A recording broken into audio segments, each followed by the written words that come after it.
Hi everyone, and welcome to the very first episode of the State of the Frame podcast. If you're thinking, who the hell is this and what's this all about? Well, my PC IGN is Virus, and today we're going to be talking about where Warframe's been and where it's headed. As of the time of this recording, Warframe is on patch 23.1. Feel free to listen in as you do other things, as there won't be much visually going on during this podcast. Now, whether you're new to the game or have been a long-time registered user, the aim of this is to put into perspective a lot of the core concerns and to shed light on the good, the bad, and the infested. Now, over the last few years, Warframe has constantly evolved, and from my perspective shattered a lot of the expectations that existed, even prior to the release of the game. Now, if you want to know more about the endeavors of Digital Extremes, the developers of the game prior to its launch, it's worth checking out Clean Prince Gaming's Warframe, the game that was supposed to fail. Instead, today we'll be discussing Warframe, the new frontier.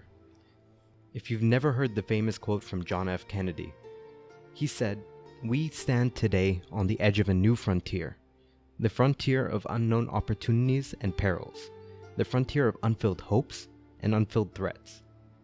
You might be thinking, how does this relate to Warframe? Obvious answer might be because we're in space, my dude. But no, we're actually discussing the new frontier, not the final frontier. To understand this, let's go over where Warframe has been.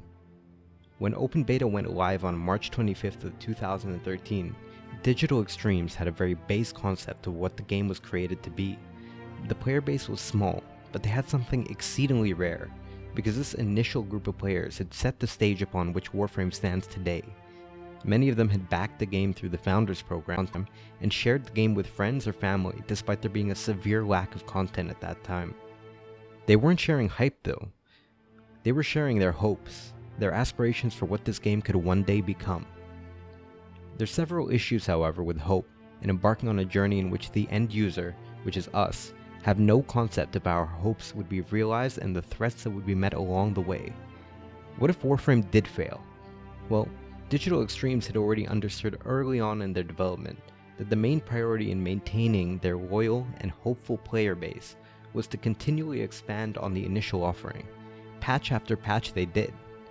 New maps, warframes, weapons, game modes, quests, events, and social aspects like clans, and they kept adding and adding.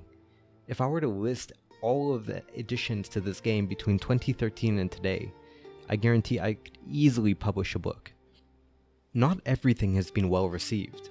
There were hits and misses, and it would be impossible for anyone to argue that there was ever an expectation for perfection. But through every misstep, the developers of this game have actively strived to understand where the pitfalls were, and that's something highly uncommon in today's gaming industry. Although every year brings new activities to Warframe with increasing levels of ambition, and don't get me wrong, ambition is good to have, but a lot of the old systems get left behind or removed to be put on hiatus. And in the wake of these new endeavors, the game has lost two gameplay modes called Dark Sectors and Trials, which had small but passionate communities surrounding them. Longtime players have also witnessed the degradation of the other elements like Archwing, clans, and events. This is a common outcome of ambition. The old will pave the way for the new. These are the opportunities and perils that were mentioned before. And from the perspective of a new player just starting out their adventure to bring balance to the solar system under the tutelage of the Lotus, there are many aspects to consider for what this player is to expect.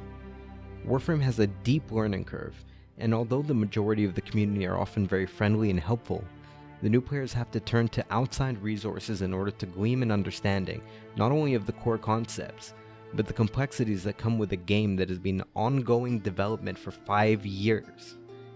However, once the new player overcomes the stigma associated with getting started in the game, they realize there's a vast sea of content available to them.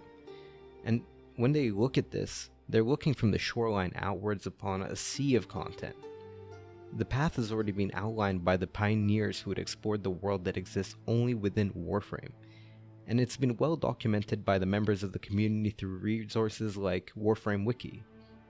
These players definitely have a large grind ahead of them, but throughout that, unfortunately, they're going to miss a large chunk of the backstory of the game, and these things were learned through events and content that no longer exists. The only way players can understand what existed before is through the pioneers of that old frontier. For the long time are veteran players of Warframe that have completed all or most of the available content that's been put out, grinded everything there is to grind. They continue to play the game as they always have, patch by patch.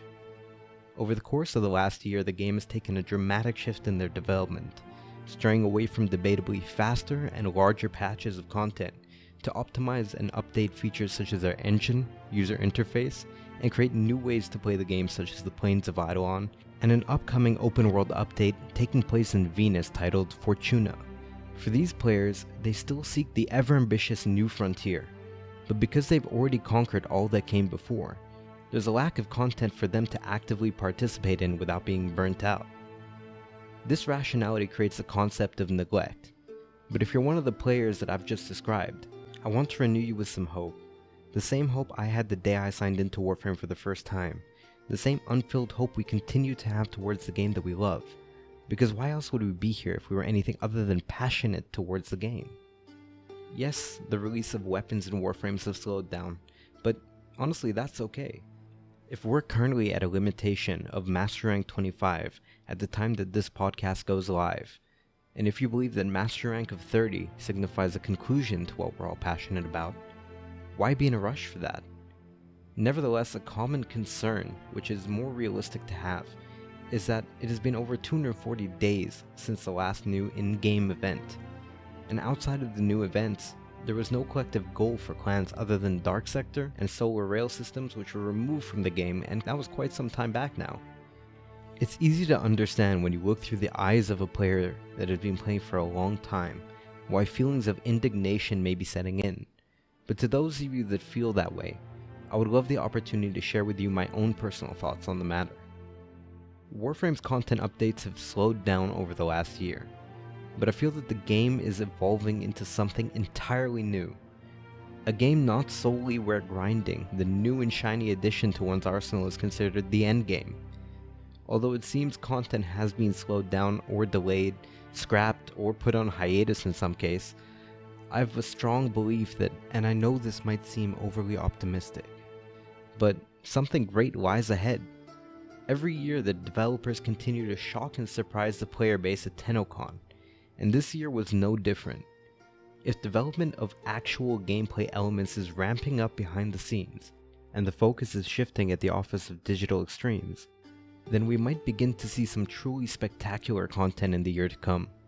Maybe it's just me, but when I watched Tenno Live this year, it honestly rejuvenated my excitement. But for all I know, that could just be me. I'd love to know how you feel down in the comments.